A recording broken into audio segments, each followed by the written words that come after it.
How did you think about approaching this new area and getting outside of your comfort zone? It's the same type of feeling you have when you're at practice and you're staying late and doing extra reps. You're doing extra treatment. You're doing extra recovery. And everybody's looking at you like, why is that all necessary? If you're comfortable in your own skin, you really don't have time to think about what other people have to say. You don't have the time to doubt yourself because you know what you're doing is best suited for what you're trying to accomplish.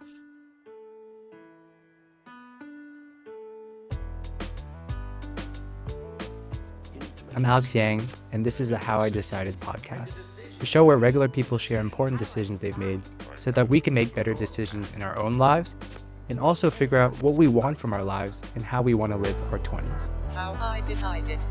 And if you're new to the How I Decided podcast, please subscribe to my YouTube channel, follow us on Spotify, and also on Instagram so that you can stay up to date on the newest episodes and spread the word about the importance of decision making in our 20s.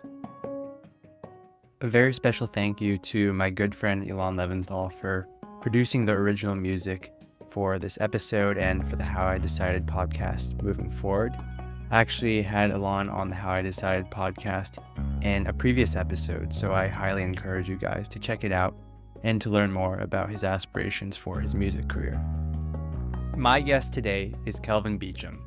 Kelvin Beachum is an offensive tackle for the Arizona Cardinals with an impressive career in the NFL spanning over a decade now. Kelvin is also a two-time Walton Payton Man of the Year award nominee, a prolific venture capital investor, and was a Forbes 30 under 30 for his startup investments and his dedication to the nonprofit space. When I heard about Kelvin's story, what amazed me was this dual ability to play a sport at the highest level and to be a venture capital investor with a great network and clear understanding of the industry.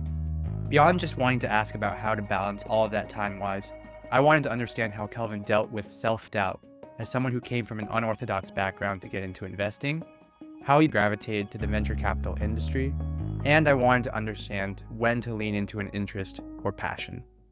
Super excited for today's episode of How I Decided. We have Kelvin Beachum, offensive tackle for the Arizona Cardinals, on the podcast.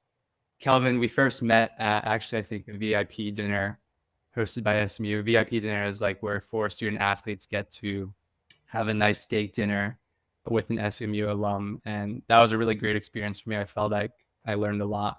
And I felt like you had a lot to share here about the theme of decision-making and careers and living the life that you want. So my first question for you is, you've had a remarkable career playing football at SMU, now in the NFL, but also a great track record as an investor now. So you've always been an exceptional athlete, but how early on in your career did you know that you wanted to really dive deep into something that wasn't football or sports related? I think from the onset, even there at SMU, I always wanted to find a way to be different, be willing to be curious, be willing to put myself in different positions, different ecosystems, different environments. And I was fortunate. Even while there at SMU, I had a number of folks that were in administration, whether it was President Turner, Dr. Lori White, who was there, Jennifer Jones, who's still there, as well as Chris Lowe, who was on the athletic side at the time, who really consistently pushed me to do things differently and to think differently. Monique, who was one of the deputies there at SMU at the time. So just had a really good crew of individuals all across the athletic department as well as the campus who really poured into me to want to think about not only being an athlete, but truly embodying what it meant to be a student athlete. And I think when you think about life after football, or in my case, life after the NFL, you're always going to be a student athlete in some shape, form, or fashion. You're always going to be a student. Always going to be an athlete. The question is, how do you continue this evolution of learning and learning like a student, continuing to push the boundaries, to continuing to ask questions, continuing to explore, continuing to dive and immerse yourself into other industries and other curriculums. And it's been cool to be in a number of ecosystems, both in the locker room and outside of the locker room, that have forced me, again, to really kind of step outside of my comfort zone and learn a completely different language, a completely different lingo, and just really, just at the end of the day, really have just catapulted my career outside of the game of football. But it came early on in my career there at SMU that I had the mindset of wanting to kind of explore and push those boundaries of what it really meant to be a student athlete. That's really great. And you talking about learning from that perspective of outside, off the field, off the court, It also kind of reminds me of the mentality that a lot of, I think, athletes develop over the years, which is being a student of the game, right? Being a student of the sport, continuing to seek feedback from coaches and stuff. I was wondering if you could talk a little more about the mentorship that you had around you. I know that's very important to you. So early on in their college career, you mentioned you had some folks that were helping you with encouraging you to step outside of that. How did you approach learning from them? How did they communicate what they thought would be best for you? I think when you think about mentorship, I think it's a two-way street. And many times, many people get it mixed up where you're just expecting somebody to give you something or to offer some type of advice. Many times when you come into a mentorship type of relationship, or you go into a relationship where you're wanting to learn and glean from somebody else, you have to show an ability and show effort that you've done the work that's required to spend time with them. Meaning, when me and Chris Lowe used to sit down there within the athletics building, he would give me a book. I would have to come to that meeting with the book I already read. I remember the book that we read was a book called No More Excuses by Tony Evans. And it was coming to that meeting in a very prepared fashion. I recall my offensive line coach, Adrian Clem, who I consider much like an older brother, who really forced me to think about getting my undergrad degree in 3.5 years and getting my master's before I got drafted. And he would give me books that were required readings for him to spend more time with me. So it was one, me learning, but also me taking the time to do what was necessary to gain that mind share with those particular individuals. I think about even being a student athlete and being involved with the Student Athlete Affairs Committee, which is what Lori White, the former Dean of Student Affairs, what she offered me was, hey, you need to come and spend time at these meetings. Yes, you're a student athlete. Yes, there is somewhat of a gap between campus and athletics. But if you're spending time in these meetings and you're spending time around a number of different places on campus, that's going to give you an opportunity to really dive into ecosystems and into places on campus that athletes usually are not at most of the time. So for me, it was coming to these opportunities prepared, which at the end of the day, those are things that we as athletes understand very well. You can't go into a game not prepared. You can't go into a game when you haven't practiced. You can't go into a game when you haven't studied. That's the same thing and the same mantra that you have to be able to have when it pertains to the mentorship type of conversation of being poured into. And then as I, spend time with other individuals, I'm requiring and asking some of those same things. Are you coming to this meeting prepared? I sent you some content. Have you had a chance to look at it? Because it's a conversation and a dialogue that at the end of the day continues to happen between mentor and mentee. And I think when young people think about mentorship, they just think it's, hey, you go there and you just listen for 30 minutes. No, the best type of mentorship opportunities are when there's a dialogue back and forth where both are learning. The old, the young, the new, the old. I mean, it's a continuous cycle where people are continuing to glean from one another. Mentee is learning from the mentor is learning from the mentee. Yeah, I totally agree with that. And that's something that I've had to learn over the years about this two-way street of mentorship. You also mentioned earlier about getting outside of your comfort zone, right? With learning about other things. Did you ever face any self-doubt or hesitancy about doing this extra learning or going into something else? Because when I think about a lot of the student athletes that I grew up around, a lot of our identity was around being an athlete, and that's what we did, and that's what we worked for, and that's what we wanted to pursue. Maybe not for everyone at a professional capacity, but that's how we spent a lot of our time. How did you think about approaching this new area and getting outside of your comfort zone? I think it's the same type of feeling you have when you're at practice and you're staying late and doing extra reps, you're doing extra treatment, you're doing extra recovery, and everybody is looking at you like, why is that all necessary? Why do you need to go stretch after we got done working out? Why do you need to go walk on the field after we got done running? Why do you need to do extra reps after we finished the workout? And sometimes I think as athletes, we've all felt this in some shape, form, or fashion where we've been looked at or somewhat ostracized because of the willingness to want to do a little extra after practice. And when you put that into the context of wanting to build things that are outside of your sport or to build things outside of the identity of sports, you're going to receive and feel some of those same feelings. So I think for me, what I've really found is you have to be comfortable in your own skin. I've taken risks. I'm young, and I tell many young people, take risk. You're young. You have time to be able to compound whatever you're choosing to do, whatever that passion is over time. But until you're willing to take risk, how do you know what you're good at? I say that because there was within the National Football League, they have this thing where they will pay for continuing education. The NFL will pay for you to go to school. Literally, they will pay for you to go to school. If you want to go to Wharton, if you want to go to Kellogg, if you want to go to Harvard, if you want to go to Stanford, Indiana, Booth, what have you, any of these top tier schools across the country, they will pay for you to go to school. And what I asked is, can I go to school in Singapore? And it was like, nobody's ever asked us that. Well, can it be done? Well, we'll look into it. They paid for me to go to school in Singapore. And many people may ask, well, Kelvin, why do you want to go all the way over to Singapore? For one, that is a completely different environment. I'm a fish literally out of water. I was the student that traveled the furthest to come to this particular class. It was a class in and around executive leadership. And I felt, based off of research and questioning and inquiring, and this was from the recommendation from a Wharton professor, Kelvin, if you want to go learn about executive leadership and situational leadership, go to Singapore and go to SMU, Singapore Management University. They're in Singapore, and they are more suited to be able to teach on this topic than we are here at Wharton. They run circles around it. So I went to where the recommendation was. And if you take the time to allow self-doubt to come into it, or you take the time to think about, well, what are other people going to say about this? Or what are my teammates or my peers going to say about it? You won't take the risk. So for me, you have to be willing to take the risk. You have to be willing to be different. You have to be willing to go outside of your comfort zone.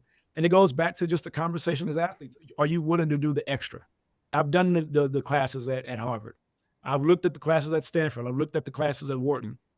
I was willing to do a little extra and go a little further, to go halfway across the globe, to go and spend time and learn from a completely different culture, completely different leadership style, and learn about how those leadership styles can be implemented into not only my career as an NFL athlete, but also in my career post-football as well. Going from one SMU to another eventually. But yeah, I think that's so right. It's like the easy choice could obviously be this name brand business school in the US that everyone knows. But in doing your due diligence, you actually found out that this place thousands of miles away was actually better suited for what you wanted to learn, and you wanted to do that extra work to pursue that. That's great. I want to transition a little bit specifically into you getting into the world of finance and specifically venture capital.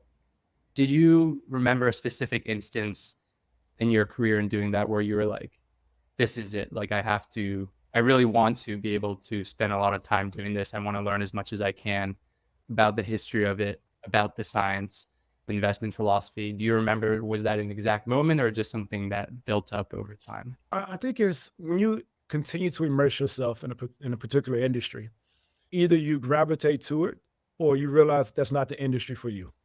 The first industry that I tried when I left college was the oil and gas industry. I was there in Western PA.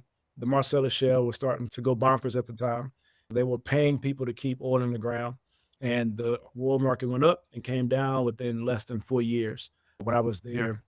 So I had the opportunity to immerse myself, went to oil and gas fields, spent time with Chevron executives, started building relationships within the oil and gas industry, and found out that wasn't the industry for me. The second industry was the venture capital and private market ecosystem.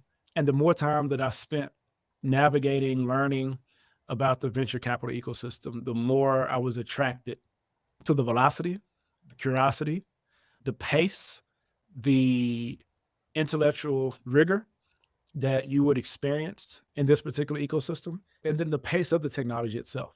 Oil and gas is a very archaic industry. It's been around for hundreds of years. Venture capital, in relation to some of the other asset classes, is still somewhat young, even though it's starting to become more mainstream. And for me, the more time that I spent within the venture capital ecosystem and largely the private markets, especially within technology, that particular ecosystem and subsector, I just found that if I were to compete somewhere else, this is the place where I will compete. And I've had a blast competing in this particular ecosystem. The people in this ecosystem is collaborative.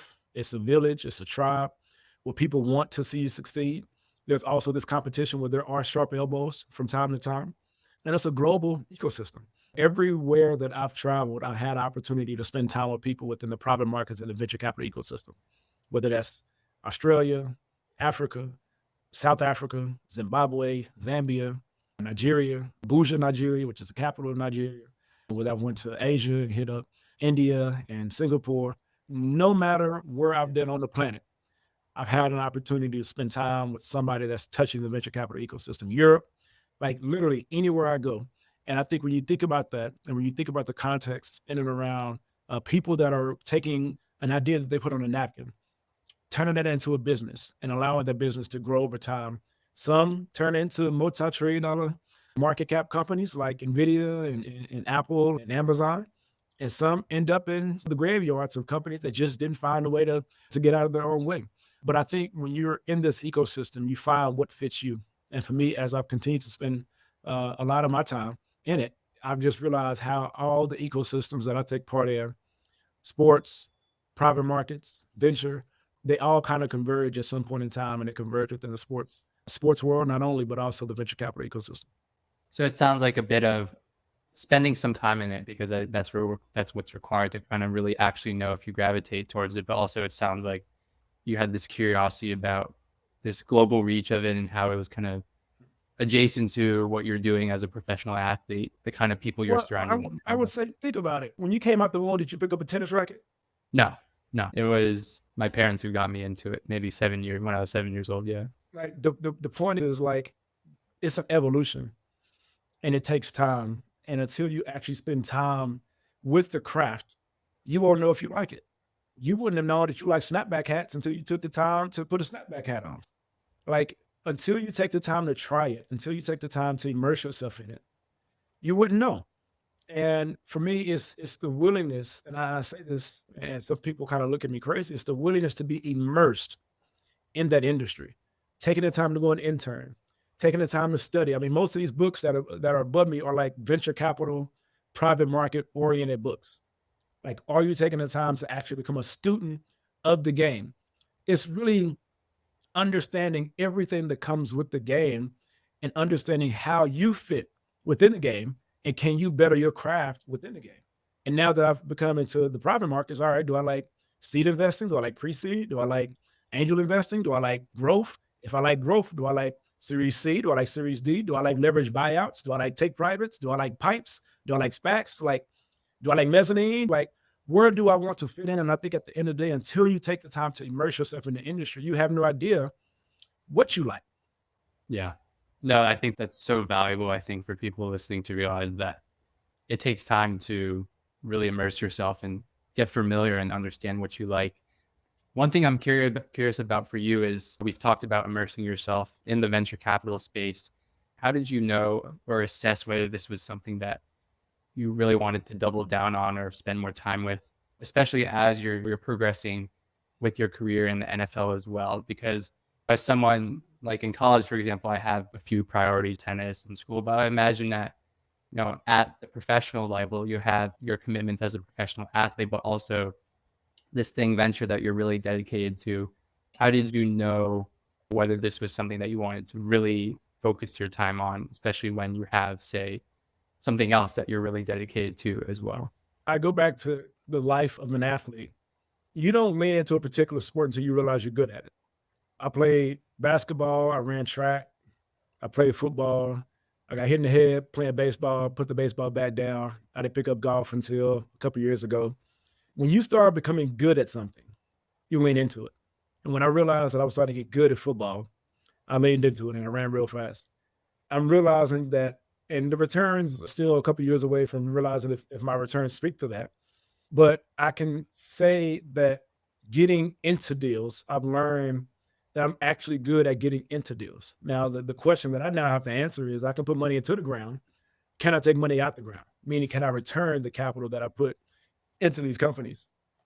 And for me, it's been cool to see glimpses of those things start to happen with a couple acquisitions or companies going public or companies being bought by public companies. And for me, that was the validating piece of the equation is that I can do this and I'm getting better at it. And the more you fall in love with the mundane, the more immersed, and I hate to keep using the same word, the more immersed that you are in the industry, you realize, all right, I can do this. Just like it came to a point where, my sophomore, junior year, I could play football at the collegiate level. I think I got a little something. You start getting scholarships and scouts start coming around. And that's the same thing. When firms start coming around and asking you, hey, do you want to get on this cap table? We like what you're doing. We like the value that you can add. When founders started reaching out and You get introduced to founders and they've heard from other founders that they like you on the cap table. Those things start to bubble up and the snowball effect start to happen. But you realize as you're starting to get better at your particular craft, and for me within the venture capital ecosystem and the private equity ecosystem, as I found that I'm getting better at the craft, you have more inbound that comes to you. And when you start to get that inbound, now you have to decipher what's good and what's not. And I think for me, it's been the journey of seeing that come to fruition, is realizing that I'm getting better. The deal flow is getting better. The quality of deals is getting better. The quality of the founder is getting better. And when you start to feel and sense those things, you realize, hey, this is something that I can do. And now can I do it at scale? And if it's at scale, how big of a scale can it be done at? That reminds me actually of a podcast I was listening to recently about, her name is Annie Duke. She talks a lot about how feedback loops and how for venture, feedback loops doesn't have to necessarily be an exit or a liquidation event. It can be other things like you realizing that you have better deal flow, that you're being able to meet these people and get inbound stuff and gaining respect as an investor. One final question I have for you, Kelvin, and this is specifically about decision making, as I try to in this podcast dive into decision making processes and how people think about their career. I guess, what are some of the most valuable lessons you've learned from observing the decision making processes of others, whether that's coaches you've really admired over the years or maybe investors you've gotten to learn from in the venture capital world? Yeah.